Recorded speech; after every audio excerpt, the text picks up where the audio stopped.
एलविश यादव और अपना फुकरा इंसान अपना भाई, दोनों को जो पसंद है दबा दबा के वोट करो और ट्रॉफी यूट्यूब के पास ही जानी चाहिए, तो दबा के वोट करो भाई। किरदार ऐसा बनाओ कि जो पसंद ना करने वाला हो ना वो भी आपको पसंद करने लगे। यानी एलविश यादव सपोर्ट कर रहा है किसे? मुनव्वर फारूकी को। आप चौंक गए हो गए यार, ये तो इनक्रेडिबल हो गया है, लेकिन सच है। साथ ही साथ दोस्तों इस वीडियो को ना लास्ट तक देखोगे तो आप समझ जाओगे कि सोशल मीडिया की दुनिया कैसी होती है। दिखाने की कुछ होती है और रियल में कुछ होती है। जय हिंद दोस्तों, मैं अरबाज और आप देख रहे हैं अरबाज ऑफिशियल। इस इंसान को तो आप जानते होंगे, ये कौन है? राघव शर्मा। ये राघव शर्मा एलविश यादव का इतना खास इंसान है, अक्सर उनके साथ पाया जाता है।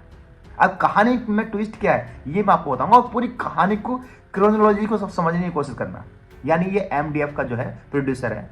कल के ही ब्लॉग में आप देखोगे एलविश यादव के, तो राघव भाई को देखोगे, यानी राघव शर्मा को देखोगे। आपको ध्यान होगा जब जम्मू में जब एलविश यादव गया था तो वहां पर लड़ाई हो गई थी, मारपीट होने वाली थी, तो उसमें भी नाम जो है राघव शर्मा का आया था। यानी राघव शर्मा जो है एक बहुत खास इंसान है जो अक्सर एलविश यादव के साथ पाया जाता है।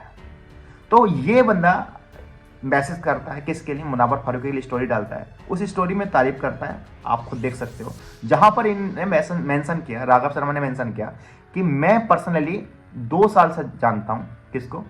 मुनव्वर फारूकी को, और तारीफ करी उन्होंने। अब सोचिए एलविश का खास इंसान, दोस्त इंसान, और वो प्रोड्यूसर भी है, वो तारीफ कर रहा है किसकी? मुनव्वर की। पहली चीज।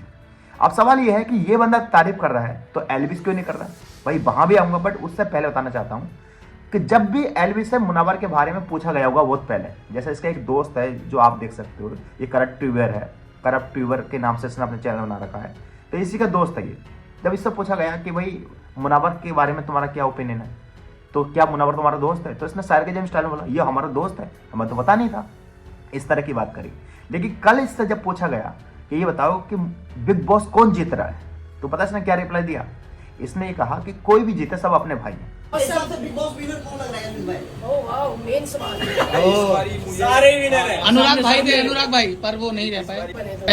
भाई को सपोर्ट करना है टीम में भाई। अब आप देख रहे हो सुर चेंज कैसे हो गए भाई। ये मुंबई, ये चेंज इसलिए हुआ है कि जब से एलविश ओटीटी वाला प्लेटफॉर्म पे जो बिग बॉस जीत कर आया ना, तो उसे पता चला कि दुनिया बहुत बड़ी है। यानी कल तक सलमान खान की बुराई करते थे, आज समझ में आ गया उन्हें हकीकत क्या है। यानी अब वो जो है सपोर्ट किसे कर रहे हैं? मुनव्वर को कर रहे हैं। अब उनकी मजबूरी है मुनव्वर का नाम लेना। क्यों? आपको पता है जिस तरह की ऑडियंस उन्होंने पाली है, अब उसके ऑडियंस का तो ख्याल रखना पड़ेगा। और ये हुआ भी है, जब से वो बिग बॉस जीत कर आया है एलविश यादव, उसके बाद कई बार उसको ट्रोल किया गया, क्योंकि उसने एक गाने में ऐसा अदाप्ट कर लिया था, एक गाने में कुछ और बोल दिया था मुस्लिम को लेकर के। तो हुआ क्या? टारगेट हुआ। तो उसकी मजबूरी है कि तारीफ ना करना या खुल के सपोर्ट ना करना। दूसरी चीज क्या है कि भाई वो जो है अनुराग को सपोर्ट कर रहा था उस समय, लेकिन अनुराग के अंदर तो कोई दम नहीं था। अनुराग जब निकल गया तो उसे पता आपको तो कोई कंपटीशन रहा ही नहीं ना, किसी तरह का कोई कंपटीशन है नहीं, तो फायदा क्या है? लेकिन इसके पीछे एक बड़ा रीजन और है। वो बड़ा रीजन क्या है मैं आपको बता देता हूँ, पहले आप ये वीडियो देखिए। दोस्तों, अपने पैसे लगा के वीडियो बना के लोगों को फ्री में प्रोवाइड करना, ये एंटरटेनमेंट जो यूट्यूबर्स देते हैं, ऐसा एंटरटेनमेंट कोई नहीं देता। तो ऑलवेज फॉर यूट्यूब दोस्तों, एलविश यादव और अपना फुकरा इंसान अपना भाई, दोनों को जो पसंद है दबा दबा के वोट करो और ट्रॉफी यूट्यूब के पास ही जानी चाहिए, तो दबा के वोट करो। तो दोस्तों आपने वीडियो देखी कि मुनव्वर का खुद का किरदार इस तरह का है कि इसको लोग पसंद करते हैं। और इसका मैं कई सारे एग्जांपल दिखाता हूं। आपको पता है कि बिग बॉस के अंदर नील भाई थे जो अब निकल गए। नील भाई ने स्टोरी डाली और वहां पर ट्वीट किया और क्या लिखा कि जीतेगा तो अपना भाई ही मुनव्वर फारूकी। खुलकर सपोर्ट किया। ऐसे बहुत सारे लोग हैं जो खुलकर सपोर्ट कर रहे हैं, लेकिन उसमें से एक नील भाई है। साथ ही साथ ईशा के फादर जब आए तो उन्होंने क्या कहा? खुद तारीफ की कि यार आप वो शख्स है, तो आपका बात करने का तरीका इतना अच्छा है, आप इस तरीके से बातों को हैंडल करते हो, ये कोई भी इंसान आपसे बात करने के लिए या आपकी बात को सुनने के लिए मजबूर हो जाएगा। पहले आप ये वीडियो देखो। जिस जज्बे से आप बात करते हैं और जो आपका प्रेजेंटेशन रहता है, निश्चित ही वो इतना खूबसूरत होता है कि सामने वाला कोई भी हो वो आपकी बात को गंभीरता से सुनने के लिए मजबूर होता है। तो दोस्तों आपने ये वीडियो देखी, और दोस्तों बात यहाँ तक नहीं है। और उसके बाद दोस्तों एक इंसान और है। कौन है? दीपक ठाकुर। दीपक ठाकुर वो है जो बिग बॉस में आप गए थे, आपको पता होगा, जिसमें दीपिका इब्राहिम जो शोएब इब्राहिम की वाइफ है वो जीती थी, जिसमें श्रीशांत भी थे। उसी में से कौन थे? दीपक ठाकुर थे। उन्होंने बिग बॉस को लेकर और मुनव्वर फारूकी को लेकर क्या कहा, पहले आप ये वीडियो देखो। भाई हमको लग रहा है कि मुनव्वर के पर्सनल लाइफ को लेकर बिग बॉस इतने ज्यादा चिंतित, एकदम ध्यान केंद्रित करके कि कितना गर्लफ्रेंड बाहर रखा है, कितना गर्लफ्रेंड अंदर बना रहा है, कौन कौन शो में क्या किया क्या नहीं किया।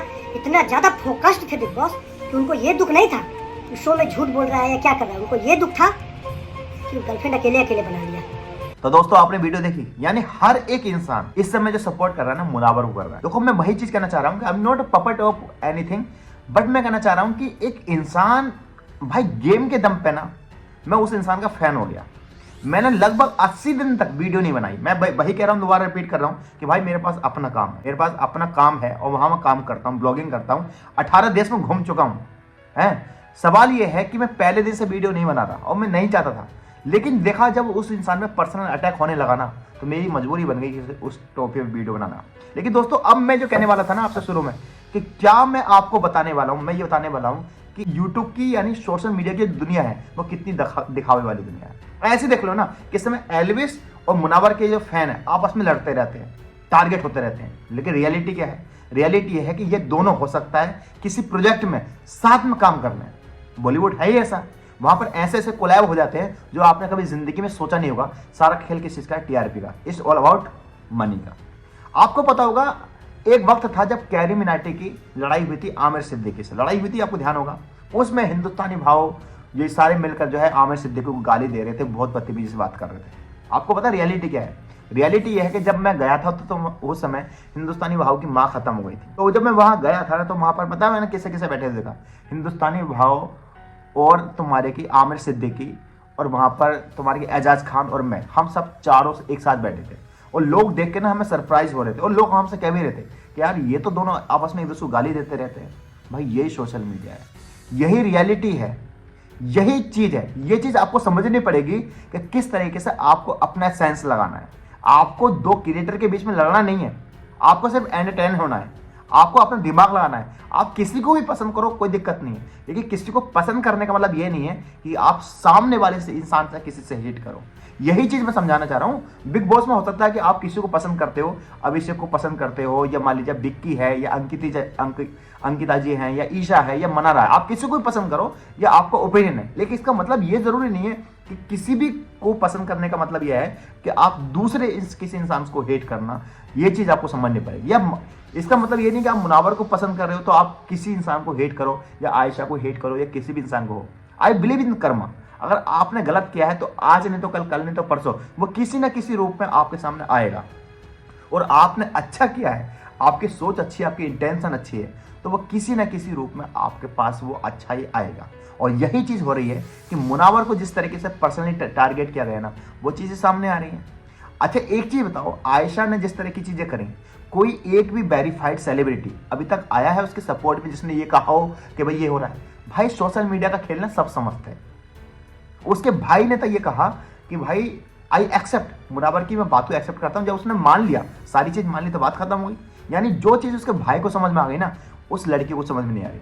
अब लड़की को समझ में नहीं आ रही आयशा को, यह बस ना समझने का प्रिटेंड कर रही है, ये तो अल्लाह बेहतर जानता है। तो दोस्तों आई होप ये वीडियो आपको पसंद आई होगी।